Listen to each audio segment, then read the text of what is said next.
জয় মা কালী, জয় বাবা শনিদেব, জয় বাবা ভোলেনাথ। তো নমস্কার বন্ধুরা, আজকে আমরা আলোচনা করতে চলেছি ধনু রাশির বা লগ্নের জাতক জাতিকাদের এই এপ্রিল মাসের দ্বিতীয় সপ্তাহটা কেমন যাবে, আদেও কি ভালো কাটবে এই ধনু রাশি বা লগ্নের জাতক জাতিকাদের এই এপ্রিল মাসের দ্বিতীয় সপ্তাহটা, নাকি বিগত বছরগুলির মতো এই সপ্তাহটাও খারাপই কাটবে। সব কিছুই আলোচনা করতে চলেছি আজকের এই ভিডিওর মাধ্যমে। এছাড়াও এই এপ্রিল মাসে যেটা অত্যন্ত গুরুত্বপূর্ণ একটা বিষয়, আপনাদের মধ্যে বহু মানুষ আছেন জানেন, বহু মানুষ আছেন জানেন না। যারা জানেন না তাদের উদ্দেশ্যে বলছি যে 29শে মার্চ 2025 শনিদেব মীন রাশিতে প্রবেশ করে রাহুর সঙ্গে একটি জুটি তৈরি করেছেন। জ্যোতিষশাস্ত্রে কিন্তু শনি ও রাহুর সেই জুটিকে বিনাশকারী জুটি হিসাবে মানা হয়। এই বিনাশকারী শব্দটা শুনেই আপনারা বুঝতে পারছেন যে খুব একটা ভালো জিনিস কিন্তু এটা নয়। এই বিনাশকারী জুটির প্রভাব কিন্তু অবশ্যই মানব জীবনের উপর এসে পড়বে। প্রতিটি মানুষের উপর কিন্তু এই বিনাশকারী জুটির প্রভাব এসে পড়তে দেখা যাবে। তাই জন্য প্রতিটি মানুষকে কিন্তু এই বিনাশকারী জুটির হাত থেকে বাঁচতে হবে এই সময়। এই বিনাশকারী জুটির প্রভাব যেহেতু আমি আগেই বললাম যে প্রতিটি মানুষের উপর পড়বে, যে কোনো রাশির মানুষ হতে পারে, রাশিচক্রে যে 12টি রাশি আছে হতে পারে সেই ব্যক্তি ধনু রাশি বা লগ্নের জাতক জাতিকা নয়, অন্য কোনো রাশির জাতক জাতিকা, তার উপরও কিন্তু এই বিনাশকারী জুটির প্রভাব এসে পড়বে। তবে ঘাবড়ানোর কিছু নেই। আমি এই বিনাশকারী জুটির প্রভাবের হাত থেকে বাঁচার জন্য আপনাদের উদ্দেশ্যে কিন্তু কিছু টোটকা বলে দেবো। সেই টোটকাগুলো মানলে কিন্তু বিনাশকারী জুটির প্রভাব আপনাদের স্পর্শ করতে পারবে না। এই বিনাশকারী জুটির প্রভাবের হাত থেকে বাঁচার জন্য যে টোটকাগুলো আমি আপনাদের বলে দেব, সেগুলো যে শুধুমাত্র ধনু রাশি বা লগ্নে জাতক জাতিকা মানতে পারে তার কিন্তু কোনো ব্যাপার নেই।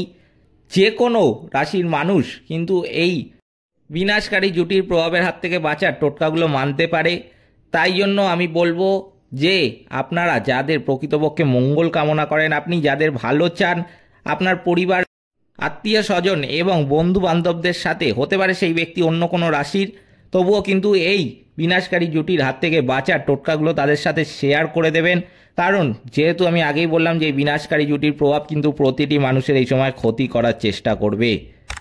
এছাড়াও এই ভিডিওর মাধ্যমে কিন্তু আপনাদের আমি ধনু রাশি বা লগ্নের জাতক জাতিকাদের মধ্যে যাদের জন্মছকে বা জন্মকুণ্ডলিতে গ্রহ নক্ষত্ররা খারাপ অবস্থানে রয়েছে, যারা কোনো কাজ করতে নিলেই কিন্তু অসফল হন, সফলতার হার তাদের ক্ষেত্রে অত্যন্ত কম, কোনো কাজ তাদের করতে ইচ্ছা করে না, অলসতার পরিমাণ তাদের জীবনে বেশি, এছাড়াও শারীরিক, মানসিক, আর্থিক, বৈবাহিক বিভিন্ন দিক থেকে তাদের জীবনে দুঃখ কষ্ট লেগেই থাকে, সেই সমস্ত ধনু রাশি বা লগ্নের মানুষদের জন্য কিন্তু আমি কিছু টোটকা এই ভিডিওর মাধ্যমে বলে দেবো। সেই টোটকাগুলো কিন্তু অবশ্যই ধনু রাশি বা লগ্নের জাতক জাতিকারা মানতে পারে। সেই টোটকাগুলো মানলে কিন্তু সেই ধনু রাশি বা লগ্নের জাতক জাতিকাদের জীবন থেকে বহু নেগেটিভিটি কেটে যাবে এবং 1 মাস পর কিন্তু বলবো তারা নিজেদের সফলতাগুলো নিজেরাই লক্ষ্য করতে পারবেন। তাই জন্য প্রথমেই আপনাদের কাছে একটি অনুরোধ করব যে ভিডিওটিতে একটি লাইক, শেয়ার এবং চ্যানেলটিকে সাবস্ক্রাইব করে দেওয়ার জন্য, এবং কমেন্ট বক্সে কিন্তু অবশ্যই জানাবেন জয় মা কালী। মা দক্ষিণা কালী কিন্তু আপনাদের সমস্ত বিপদ ও দুঃখের হাত থেকে রক্ষা করবেন। তো চলুন ভিডিওটিতে ফেরা যাক। এই 29শে মার্চ 2025 শনিদেব মীন রাশিতে প্রবেশ করে রাহুর সঙ্গে যে জুটি তৈরি করবেন, জ্যোতিষশাস্ত্রে শনি ও রাহুর সেই জুটিকে কিন্তু বিনাশকারী জুটি হিসাবে মানা হয়। এটা আমি আপনাদের তো আগেই বললাম। এই বিনাশকারী জুটির কিন্তু আলাদা আরেকটি নামও রয়েছে। এই বিনাশকারী জুটিকে কিন্তু পিশাচ যোগও বলা হয়। এই পিশাচ যোগ নামটা শুনেও আপনারা বুঝতে পারছেন যে খুব একটা ভালো জিনিস কিন্তু এটা নয়। এই পিশাচ যোগ কিন্তু প্রতিটি মানুষের ক্ষতি করার এই সময় চেষ্টা করবে। কিছু কিছু মানুষ আছে যাদের কিন্তু এই পিশাচ যোগের ফলে উন্নতি হতে দেখা যাবে, আবার বহু রাশির মানুষের কিন্তু এই সময় ক্ষতি করার চেষ্টা করবে এই পিশাচ যোগ। তবে আমি তো আগেই বলেছি যে ঘাবড়ানোর কোনো ব্যাপার নেই। আমি কিন্তু বাঁচার জন্য আপনাদের এই পিশাচ যোগের হাত থেকে কিছু টোটকা বলে দেব। এবার যেটা আপনাদের মনে প্রশ্ন উঠছে যে ধনু রাশি বা লগ্নের জাতক জাতিকাদের তাহলে এই এপ্রিল মাসের দ্বিতীয় সপ্তাহটা কেমন কাটবে পিশাচ যোগের ফলে, আমি কিন্তু বলবো এই ধনু রাশি বা লগ্নের জাতক জাতিকাদের একটু সতর্ক থাকতে হবে এই এপ্রিল মাসের দ্বিতীয় সপ্তাহটা। হ্যাঁ, আপনারা ঠিকই শুনছেন, একটু সতর্ক কিন্তু আপনাদের থাকতে হবে এপ্রিল মাসের দ্বিতীয় সপ্তাহটা। কারণ এপ্রিল মাসের দ্বিতীয় সপ্তাহটা কিন্তু আপনাদের কোনো ভালো বা কোনো বড় কাজের জন্য ততটা কিন্তু শুভ নয়। যেটা দেখা যাচ্ছে যে চতুর্থ ঘরে কিন্তু থাকবে শনি ও রাহুর এই জুটি। শনির ঢাইয়া কিন্তু শুরু হবে 29শে মার্চ থেকে। রাহু কিন্তু থাকবে চতুর্থ ঘরে। রাহু অন্য রাশিতে কিন্তু চলে যাবে 18ই মে। ততদিন কিন্তু আপনাদের জীবনে সমস্যার পরিমাণ কিন্তু বাড়তে দেখা যাবে। বহু দিন ধরে চলে আসা কোনো সমস্যা এই সময় আরেকটু বাড়তে দেখা যেতে পারে, কারণ এই সময় কিন্তু আপনাদের অত্যন্ত সতর্ক থাকতে হবে। সমস্যা কিন্তু একদম শেষ পর্যায়ে চলে এসছে, তাই জন্য ভগবান কিন্তু আমি বলবো আপনার পরীক্ষা নিচ্ছে। ভগবান পরীক্ষা তাদের উপরই নেয় যাদের উপর ভগবানের বিশ্বাস থাকে যে তারা জিতবে। তাই জন্য ঘাবড়াবেন না, ভয় পাবেন না। সমস্যা বাড়লেও সমাধান কিন্তু আপনি কিছুদিন পরই পেয়ে যাবেন। তাই জন্য অবশ্যই আমি বলবো মনোবল কিন্তু হারাতে যাবেন না। এই সময় সমস্যা একটু বাড়বে, তবে ঘাবড়ানোর ব্যাপার নেই। আমি কিন্তু এই ধনুরাশি বা লগ্নের জাতক জাতিকাদের সমস্যা দূর করার জন্য কিছু টোটকাও আমি বলে দেবো। ঝগড়া ঝামেলা কিন্তু এই ধনুরাশি বা লগ্নের জাতক জাতিকাদের জীবনে একটু বাড়তে দেখা যাবে। পারিবারিক ক্ষেত্রে পারিবারিক কোনো ঝগড়া বা ঝামেলা বহুদিন ধরে যদি চলছিল আপনাদের জীবনে, সেই ঝগড়া ঝামেলা কিন্তু এই সময় আরেকটু বাড়তে দেখা যাবে। এই সময় কিন্তু আপনার জীবনসঙ্গীর সাথেও ঝগড়া বা ঝামেলা বাড়তে দেখা যেতে পারে। ধনুরাশি বা লগ্নের জাতক জাতিকাদের যেটা দেখা যাচ্ছে যে মায়ের স্বাস্থ্যও কিন্তু খারাপ থাকবে এই সময়। যেটা দেখা যাচ্ছে এই সময় যে রাহু শনি দশম ঘরকে দেখবে, তাই জন্য কিন্তু এই সময় এই এপ্রিল মাসের দ্বিতীয় সপ্তাহে চাকরি বা ব্যবসায় কিন্তু খারাপ সময় আসতে দেখা যাবে। এই সময় কিন্তু আপনাদের অফিসের কলিগ, আমি বলবো প্রাইভেট ক্ষেত্রে যদি আপনারা চাকরি করেন সেই ক্ষেত্রে এটা বেশি দেখা যাবে যে আপনাদের অফিসের কলিগ কিন্তু আপনাকে বিরক্ত করতে পারে। আপনার সাথে কোনো পুরানো কাজ আপনি করেছেন যার জন্য কিন্তু আমি বলবো বদলা এই সময় নিতে পারে আপনার অফিসের কলিগ। তাই জন্য আমি কিন্তু বলবো অবশ্যই অফিসের কলিগদের থেকে এই সময় একটুখানি সতর্ক থাকবেন। হতে পারে সেই কলিগ আপনার বহুদিনের পরিচিত, আপনার পরিবারের মধ্যেই কেউ হয়, তবুও কিন্তু আমি বলবো যতই পরিচিত হোক না কেন এই সময় কিন্তু একটু সতর্ক থাকবেন। কারণ এই ধনু রাশি বা লগ্নের জাতক জাতিকারা কিন্তু সবসময় প্রতারিত হয়ে থাকে নিজেদের কাছের মানুষের থেকে। তাই জন্য এই সময় কিন্তু আমার এই কথাটা মাথায় রাখবেন। এই সময় কিন্তু আপনার বসের সাথে অফিস ক্ষেত্রে কোনো ব্যাপার নিয়ে কিন্তু মনোমালিন্য দেখা যেতে পারে। তাই জন্য আমি কিন্তু বলবো যে ঝগড়া ঝামেলায় কিন্তু যেতে যাবেন না, তাহলে কিন্তু আপনার সবচেয়ে বড় একটা বিপদ হবে, আপনি নিজেই সমস্যায় পড়বেন। তাই জন্য আপনাকে যেটা করতে হবে অবশ্যই কিন্তু মানিয়ে নেওয়ার চেষ্টা করবেন, ঝগড়া ঝামেলায় যাবেন না। এই সময় কিন্তু যতটা পারবেন নিজেকে কন্ট্রোলে রাখবেন। এই সময় কিন্তু সবচেয়ে বেশি কষ্ট যেটা আপনাকে দিতে চলেছে, যেটা সবচেয়ে বেশি আপনাকে বিপদে ফেলতে চলেছে, তা কিন্তু হলো আপনার নিজের কথা। আপনার নিজের কথাকে কিন্তু যতটা পারবেন এই সময় সংযত রাখবেন, মেপে কথা বলবেন। আপনি যদি অচেনা লোকের সাথে কথা বলে ফেলতে ভালোবাসেন খুব সহজেই, বা অচেনা মানুষ দেখলে আপনার কথা বলেন, আপনি খুব কথা বলতে ভালোবাসেন, তাই জন্য এই সমস্ত কাজ করেন, আমি তো বলবো এই সময় অন্তত নিজেকে সংযত রাখার একটু চেষ্টা করবেন। এই সময় অচেনা ব্যক্তির সাথে কারোর সাথে সেরকম কথা বলতে তো যাবেনই না, বরং অফিসেও কিন্তু যতটা পারবেন কম কথা বলবেন। কারণ এই সময় কিন্তু আপনার মধ্যে রাগ একটু বাড়তে দেখা যাবে। আপনি রাগের বশে কিন্তু হতে পারে এমন কোথাও কোনো কথা কাউকে কোথাও বলে দিলেন, যার জন্য কিন্তু আপনি নিজেই একটা বড় সমস্যায় পড়ে যেতে পারেন।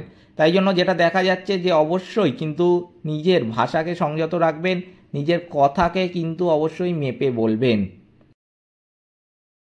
এই সময় কোনো ছোট ছোট ব্যাপারেও কিন্তু আপনার মধ্যে রাগ বেশি হতে দেখা যাবে। তাই জন্য আমি আগেই বললাম যে রাগকে কিন্তু কন্ট্রোলে রাখবেন। রাগ কিন্তু আপনার প্রতি পদক্ষেপে ক্ষতি করার চেষ্টা করবে। আর হ্যাঁ, একটা কথা অবশ্যই মাথায় রাখবেন যে রাগের বশে কিন্তু কোনো সিদ্ধান্ত কোনো দিন নেবেন না।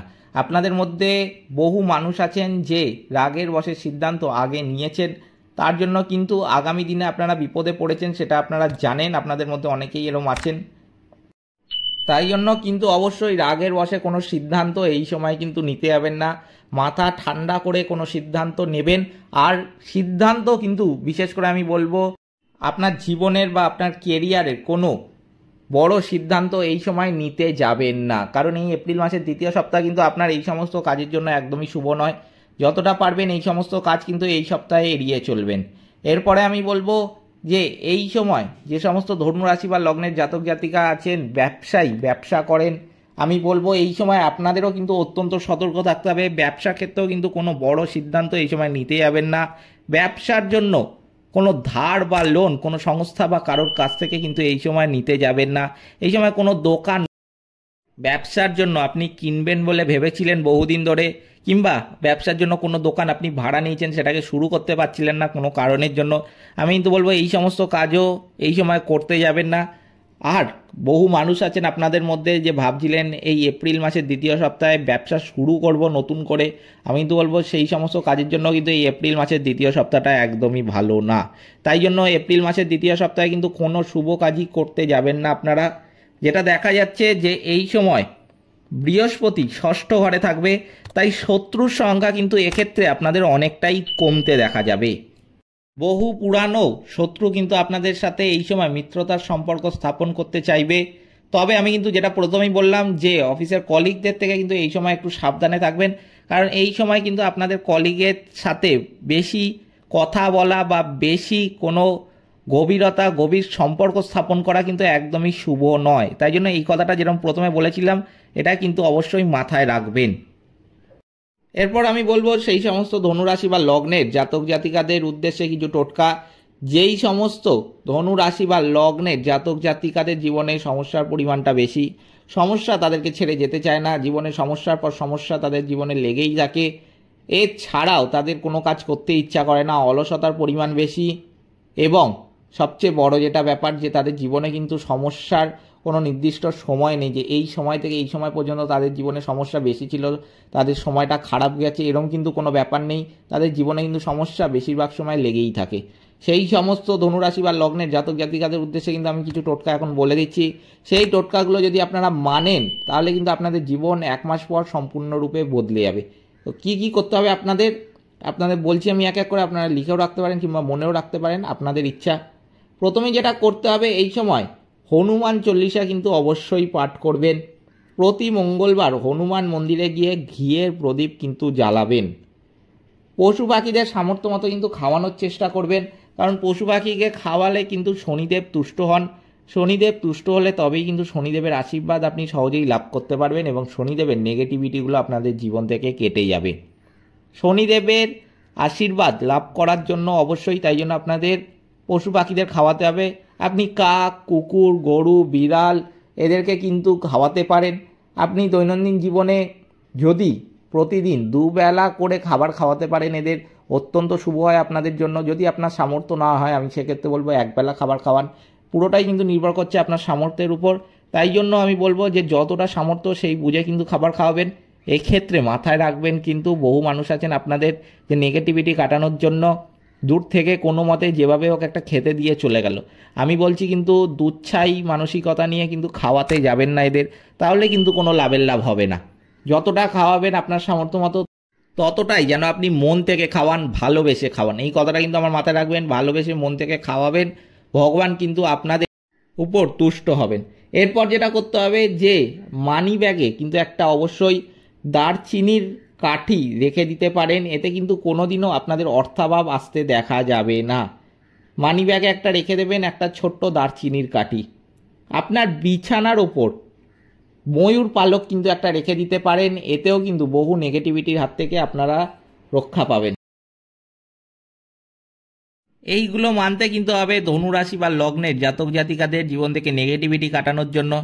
এরপর কিন্তু আমি বলতে চলেছি পিশাচ যোগের হাত থেকে বাঁচার জন্য কি কি করবেন। পিশাচ যোগ থেকে বাঁচতে গেলে কিন্তু অবশ্যই আপনাদের প্রথমেই যেটা করতে হবে যে শনিদেব ও রাহুর যে বীজ মন্ত্র আছে সেটা কিন্তু পাঠ করবেন। অন্ধ ব্যক্তিকে কিন্তু এই সময় খাবার খাওয়াবেন। ধরুন আপনি দৈনন্দিন জীবনে কোথাও যাচ্ছেন, কোনো শুভ কাজে যাচ্ছেন কিংবা অফিসে যাচ্ছেন কিংবা ব্যবসায় যাচ্ছেন, রাস্তায় যদি কোথাও আপনি অন্ধ ব্যক্তি দেখেন অবশ্যই কিন্তু দাঁড়িয়ে আপনি খাবার খাওয়াবেন সেই ব্যক্তিটিকে। আপনি আপনার সামর্থ্য মতো যা ইচ্ছা খাবার খাওয়াতে পারেন, সেটা নিয়ে আমি কিছু বলছি না, কিন্তু অবশ্যই কিন্তু সেই ব্যক্তিটিকে খাবার খাওয়াবেন, কারণ এই সময় অন্ধ ব্যক্তি দেখা কিন্তু ভগবান দেখার থেকে কম কিছু না। এই সময় কুকুরকে কিন্তু অবশ্যই রুটি খাওয়াবেন, হনুমান চল্লিশা কিন্তু পাঠ করতে পারেন, এতেও কিন্তু বহু সমস্যার সমাধান আপনি পেয়ে যাবেন। পিশাচ যোগ দূর করার জন্য কিন্তু অবশ্যই তিল, লোহা, সর্ষের তেল, কালো কাপড়, চামড়ার জুতো ইত্যাদি দান করবেন। এক্ষেত্রেও আমি পরিষ্কার করে আপনাদের বুঝিয়ে বলে রাখি যে চামড়ার জুতো বলেছি মানে এই নয় যে ব্র্যান্ডেড জুতো বলছি। চামড়ার জুতো কিন্তু কম দামিও পাওয়া যায়, সেটাই দান করবেন আপনাদের যদি সামর্থ্য হয়। বেশি দামি দান করলেই যে ভালো কাজ করবে আর কম দামি দান করলে যে কম কাজ করবে এরকম কিন্তু কোনো ব্যাপার নয়। এরকম আমাকে বহু মানুষ আছেন প্রশ্ন করেন আপনাদের মধ্যে, তাই জন্য আপনাদের পরিষ্কার করে আমি আগের থেকেই বুঝিয়ে বলে রাখছি যে ব্র্যান্ডেড জিনিস দান করলেই যে ভালো কাজ হবে আপনাদের এরকম কিন্তু কোনো ব্যাপার নয়। আপনি আপনার সামর্থ্য মতো দান করতে পারেন, সেটা আপনার ইচ্ছা, কিন্তু দেখবেন যে অবশ্যই যেন জুতোটা চামড়ার হয়। কালো কাপড়, সর্ষের তেল, লোহা, তিল ইত্যাদিও কিন্তু এর সাথে দান করবেন। এরপর যেটা সবচেয়ে গুরুত্বপূর্ণ, যে অমাবস্যার দিন সূর্যাস্তের সময় প্রবাহমান জলে কিন্তু একটা নারকেল ভাসিয়ে দেবেন। আমি আবার বলছি, অমাবস্যার দিন সূর্যাস্তের সময় প্রবাহমান জলে কিন্তু একটা নারকেল ভাসিয়ে দেবেন। এতে কিন্তু পিশাচ যোগ আপনাদের স্পর্শ করতে পারবে না। প্রতিদিন সংকটমোচন, হনুমান অষ্টক আর সুন্দরকাণ্ড পাঠ করতে পারেন, এতেও কিন্তু পিশাচ যোগের হাত থেকে অনেকটাই ভালো ফল পাবেন। এই পিশাচ যোগ থেকে বাঁচার টোটকাগুলো যেগুলো আপনাদের এতক্ষণ ধরে আমি বললাম, সেই টোটকাগুলো মানার উপযুক্ত সময়ও কিন্তু আমি আপনাদের বলে দিচ্ছি। আপনাদের উদ্দেশ্যে এই ভিডিওটা আমি মার্চ মাসের শুরুর দিকেই বানিয়ে দিচ্ছি, কারণ ভিডিওটা কিন্তু আপনাদের উদ্দেশ্যে পৌঁছাতেও কিছুটা সময় লাগবে ইউটিউবের পক্ষ থেকে। তাই জন্য আপনারা যখনই এই টোটকাগুলো শুনবেন তখনই কিন্তু মানতে শুরু করে দেবেন। আমার বলার অর্থ হলো যে মার্চ মাসের শুরুর দিকে, শেষের দিকে কিংবা মধ্যবর্তী সময় যখনই আপনারা এই ভিডিওটা শুনুন না কেন, তখন থেকে কিন্তু এই টোটকাগুলো, পিশাচ যোগ থেকে বাঁচার টোটকাগুলো মানতে শুরু করে দেবেন।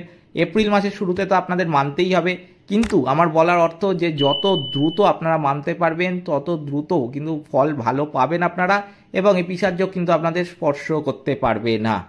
এছাড়াও আমি আপনাদের প্রথমেই যেরকম বললাম যে এই পিশাচ যোগ কিন্তু প্রতিটি মানুষের ক্ষতি করার চেষ্টা করবে, তাই জন্য আপনি আপনার পরিচিত যে কোনো মানুষের সাথে কিন্তু, সে হতে পারে সেই ব্যক্তি অন্য কোনো রাশির, তাও কিন্তু আমি বলবো এই পিশাচ যোগ থেকে বাঁচার টোটকাগুলো তাদের সাথে শেয়ার করে দেবেন, কারণ এই পিশাচ যোগের হাত থেকে কিন্তু এপ্রিল মাসটা বাঁচতে হবে প্রতিটি মানুষকে। এই ছিল ধনুরাশি বা লগ্নের জাতক জাতিকাদের এপ্রিল মাসের দ্বিতীয় সপ্তাহের রাশিফল। ভিডিওটিতে অবশ্যই কিন্তু একটি লাইক, শেয়ার এবং চ্যানেলটিকে সাবস্ক্রাইব করে আমাদের পাশে দাঁড়াবেন, এবং কমেন্ট বক্সে কিন্তু অবশ্যই জানাবেন জয় মা কালী। মা দক্ষিণা কালী কিন্তু আপনাদের সমস্ত বিপদ ও দুঃখের হাত থেকে রক্ষা করবেন। সকলে ভালো থাকবেন, সুস্থ থাকবেন। নমস্কার।